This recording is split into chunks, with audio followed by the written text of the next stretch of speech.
Howdy folks, Jason C here. Coming to you today with a video I was kind of struggling whether I was going to make or not. I've had a lot of people asking me about my COVID experience, what all it entailed, and just asking me basic questions about the whole debacle start to finish. First of all, let me say I feel like I'm probably 95% over it. I do have to go to a pulmonologist next week to get some tests to see if I have any long-term lung damage.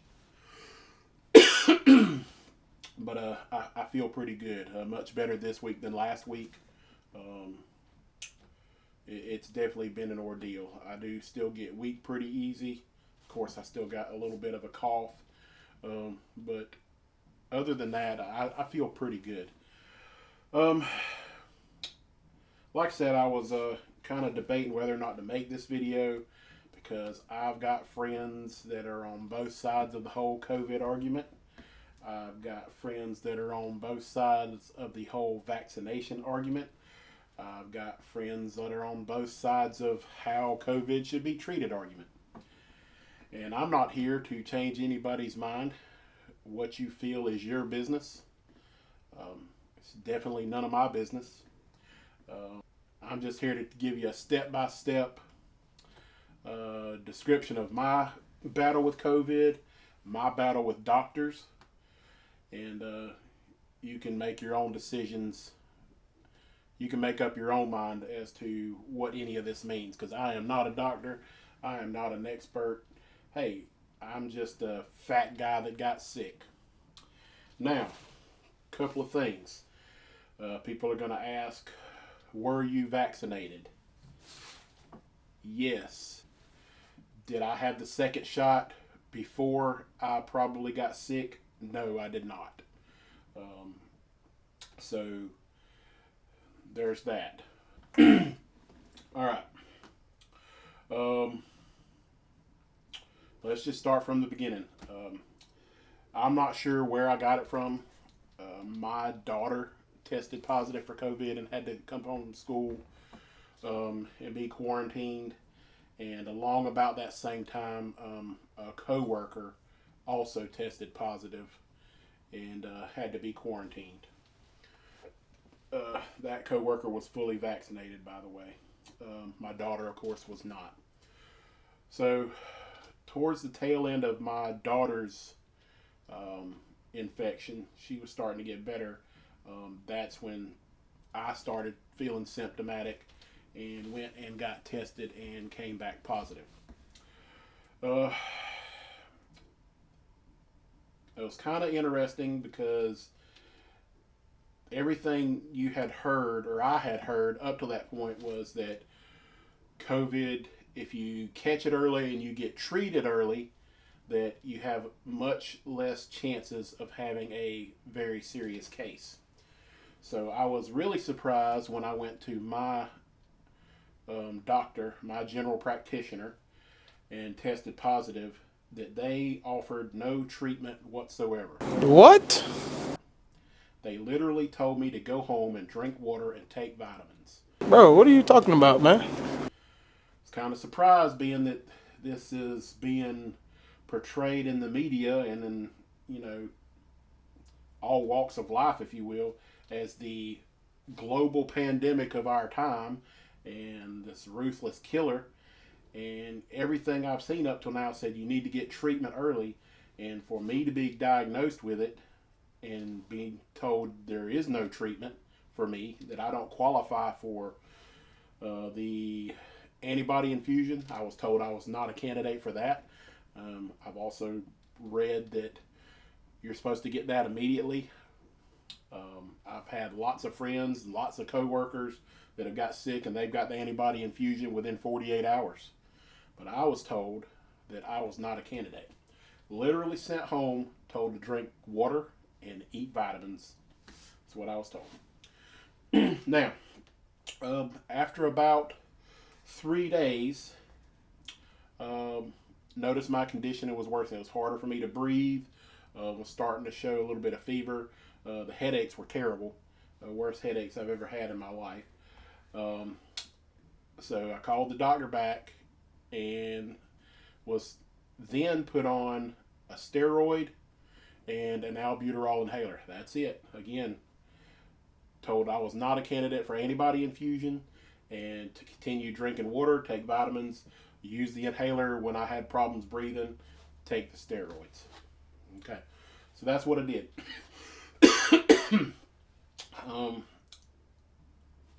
Didn't really see any change for the next couple of days, but around day 5 or 6, I started feeling better. The headaches kind of went away. I still had the cough, but started thinking I had turned the corner and I was going to get better. But on day 7, things started getting worse again. My fever got worse. Even with fever reducer, I couldn't keep it under 100, 101. It would get up towards 102, 103 without reducer. Cough was bad. Definitely having more trouble breathing at that point. And I got one of the little things you put on your finger that, well, these little doodads right here, shows you your blood oxygen level and your pulse, and got to noticing that my blood oxygen level was starting to creep down towards 90. I had been told that anything under 90 was not good. So, went to sleep that night, woke up in the morning on the 8th day, and full-blown symptomatic. Felt like crap, couldn't hardly breathe. Tested my blood oxygen level, and it was down around 87, 88. So at this point, I called my doctor again, told them what my pulse and my blood oxygen level was, and they said, you need to go to the emergency room now. So that's what I did. Ended up spending a whole day in the emergency room. They hooked me up to oxygen, gave me some intravenous steroids, fluids, other thing, monitored me for a whole day. And as I was sitting in that emergency room, because they had a new, I don't know if it's a new wing, but they had some modified areas, and they literally had me sealed off in a room by myself, an airtight room. And of course, none of my family could go in there, had no contact with the outside world. And they would check on me every, couple of hours to see how I was doing. Of course, I was hooked up to the machines, and they could monitor me, from the desk there.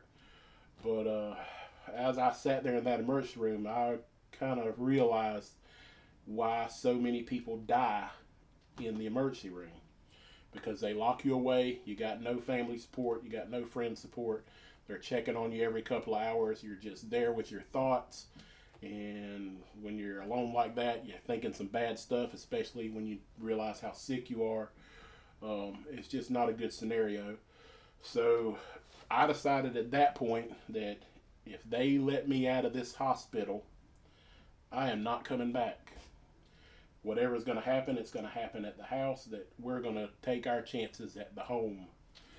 So later that evening, around 11 o'clock, they finally decided to let me go. They did put me on oxygen, sent me home on oxygen. Started off on 2.5 liters of oxygen. And by that time, I was really struggling breathing. I could not function off the oxygen. So my wife came and picked me up around 11:30, and we went home. And again, that was the end of day 8. Day 9, didn't sleep none that night. Sat in the recliner. Day 9, condition was much worse. Had an episode on day 9 that really kind of put things in perspective, and I realized that, I'm in a lot of trouble here.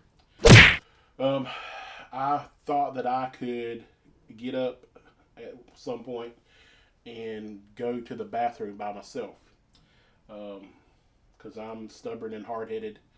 So I unhooked off the oxygen machine and went to the bathroom, and about halfway through doing my business, started coughing uncontrollably, couldn't breathe, getting lightheaded, just pouring sweat, and I could tell my heart rate was way up. And by the time my wife got me back into the chair and got me hooked up, and I tested my blood oxygen and my pulse, my oxygen level was down to 70, and my pulse was over 170. And this had all happened in just 2 or 3 minutes. So I knew right then that I would not live an hour off of that machine. That's heart attack city right there. So at that point, I knew I was in some serious trouble, and this was for real. So, of course, got back in the recliner and got hooked back up to oxygen, and even on the oxygen, I struggled to keep my oxygen over 90. We kept having to bump up the oxygen over and over and over again. At one point, I was at 5.5 liters, and it only goes so high. There's only so much you can do. So, like I say, that's when I knew I was in serious trouble.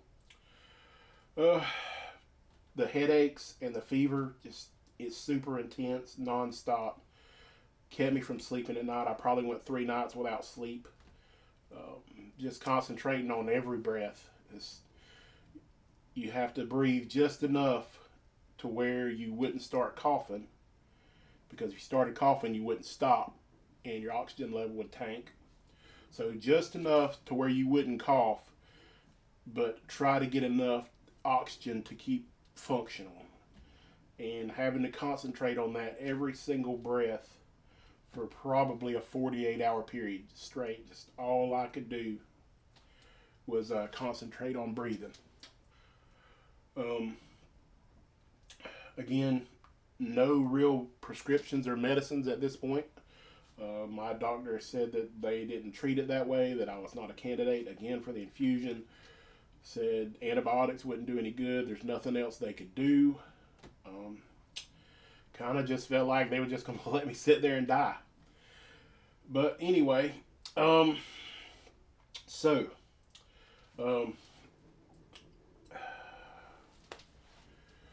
day 11, contacted another doctor, another family member that had also dealt with COVID and had been treated drastically different than what I was treated. Put me in contact with their doctor, and I called them and talked to them, and they basically said that the way I was being treated was crazy, and that they immediately prescribed me antibiotics and ivermectin. Now, they told me I was too far gone for the infusion at this point, but I definitely should have got that within the first 2 to 3 days. Didn't understand why I was denied that. All right. So, my wife went to go pick up these prescriptions at the local pharmacy and was told that they did not have those medicines. I guess the antibiotic and the ivermectin. They did not have it, couldn't fill it. My wife could tell by their demeanor that they were lying. So she said, well, I'm going to sit right here until you either find some or tell me where to get it, because I have a prescription for it. So after about 15 minutes, they came back and said, we're going to go ahead and fill it for you. Now, 15 minutes ago, they didn't have it, but now they do. So they filled it, and she brought it home, and I took the first round of both of them, the antibiotic and the ivermectin. Now, there's a lot going around about this ivermectin stuff, especially here lately because of the whole Joe Rogan versus Sanjay Gupta debacle, where Joe Rogan pretty much thrashed CNN, and Gupta agreed that they were wrong for the way they portrayed it. I was prescribed by a doctor a human version of ivermectin. The doctor told me that he had prescribed it for hundreds of people at this point, and that from what he saw, it was working. Okay, again, I'm not a doctor. I don't know. But it was not horse dewormer. It was a human prescription in a box for human consumption, straight out of the CVS pharmacy. So, took the first round. It was 4 pills, and then had to take 4 more 3 days later, or 2 days later. All right, so took the first round of antibiotics and ivermectin. This is on day 11. And on day 12, I noticed that the headaches and the fever were a lot better. And that was a big deal, because when you're sick like that and you have multiple symptoms, multiple things tearing at you at once, if you can eliminate 1 or 2 of them and just deal with something else, the coughing, the, breathing, that kind of thing, it makes life easier. But having to deal with all 3, the cough, the headaches, and the fever, was just awful, because I couldn't sleep at night. Like I said, I went 2 or 3 days without sleeping, just sitting in the recliner, looking at the TV, breathing, listening to the oxygen machine behind me going. So, on day 12, noticed that the headaches and the fever were much better. All right. Day 13, headaches and fever are just about gone. Noticeable improvement. All right. Still hard to breathe. Still got oxygen. Oxygen's still at 5.5 liters at this point. It's still a chore to breathe. Can't hardly eat. Can't drink. Of course, lost my sense of taste. I was drinking at one point. It was hard for me to drink like 2 bottles of water a day. I literally couldn't keep the water down. It hurt trying to drink it. So, the end of day 13, of course, took the second round of ivermectin, 4 more pills. Was able to get some sleep that night, because the headaches and the fever were gone, and I'm not pouring sweat. So I actually was able to lay down in my bed and get several hours of good sleep, and that was amazing, having gone 3 days without any sleep. Day 14, the day after the second round of ivermectin, noticeable improvement. Major 180 degree, turn the corner improvement. Okay? Headaches and fever were completely gone, felt normal. I was able to breathe a little better. Definitely a turn for the better. After talking with the doctors, they told me I could start experimenting with reducing the oxygen, which at that point we did start turning it down like 0.5 liter a day from that point forward.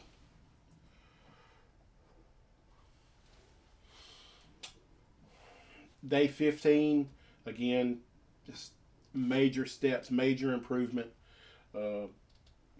Started being able to drink and eat more. Guys, during the course of being sick, I lost 15 pounds in 2 weeks because I'm not drinking or eating. So when I got able to drink and eat finally, I'm not going to lie, I ate everything I could find because I was so dang hungry. If it couldn't outrun me and it was in this house, I was eating it. Unfortunately, I put on a few pounds at that point over the next couple of weeks, but that's another video. It definitely affected my diet. If I could have just stayed where I was, we would have been in pretty good shape. But like I say, once I got to where I could eat, I was eating. And then after that, just every day I got better. I got to where I could get up and move around a few minutes, several times a day. I could get off the oxygen for a few minutes. I'd have to get back on, but I could get off for a few minutes and walk around, do what I needed to do. And around day 21, 22, I came off the oxygen altogether and was able to return to work on reduced duty not too long after that. But like I say, I still have to go to the pulmonologist on November the 1st to see if I've got any long-term lung damage. But right now, I feel pretty good. Now, that's my story. I'm not going to say that the antibiotics and the ivermectin is what cured me, but I will say that after I started taking those, it was night and day how much better I felt within a short amount of time. Could have been a miracle. Could have been the COVID fairy that snuck in and blessed me one night while I was asleep and just made me better. I don't know. So I'm not a doctor, just telling you what my mileage was. Again, I'm vaccinated. I'm not pro-vaccine. I'm not anti-vaccine. I just got it for my own personal reasons. It may not be the same reasons that everybody else gets it. It may not be what you think. But that's my business. And some people give me a hard time for it. And just like some people give people a hard time for not getting it. It's my business. If you want to get vaccinated, great. If you don't want to get vaccinated, great. I'm not going to tell you one way or the other. It's your business. It's none of mine. So that's my opinion on that. As far as the medication goes and the treatment, I don't understand why my doctors here treated me different than other family doctors did. I will say that my doctors here are part of a big medical conglomerate, if you will, and the doctor that prescribed me the medication is more of a small town family doctor. But guess what? They're both doctors. They both have the exact same damn degree. So you keep hearing all this, trust the medical professionals. Well, if you get different stories from different medical professionals, who do you trust? I don't know who you trust. All I know is I got better really fast when I took the medication. Take that for what you will. I was one of those people in the beginning that wasn't a big believer in the whole COVID stuff. I am definitely a believer now because it damn near killed me. I believe that being able to come home and be around my family was super important in me getting better as well, because my wife took care of me and forced me to eat and forced me to drink, and she had just as much to do in keeping me alive as the oxygen machine and the medication. Because being able to see her every day and being able to reach out and touch her every day was like magic, and I can't thank her enough. Just an amazing lady. Being able to hear my kids come home from school every day and play, as good as any medicine that there is. I don't think they never quite realized how sick I was, and I'm glad they didn't. They just acted normal, come in there and said hey to me every day, and just good stuff. Here's another thing. While being treated at home, my wife also got sick. She is not vaccinated. She was able to fight it off in 5 or 6 days with over-the-counter cold medicine. Don't know what that means, but that's just our mileage. Again, that's just what happened in the Carter household. So, I think that's all I have. If you have any more questions, you can put them in the comments below. I think I covered everything, my whole adventure with the mess. Take it serious, guys. You know, whatever you subscribe to, it's none of my business. But I will tell you that it's the real deal, and it will kill you if you don't take it serious. It might kill you anyway, because it dang sure almost killed me. So this is Jason C. Thank you for watching, and we'll see you next time.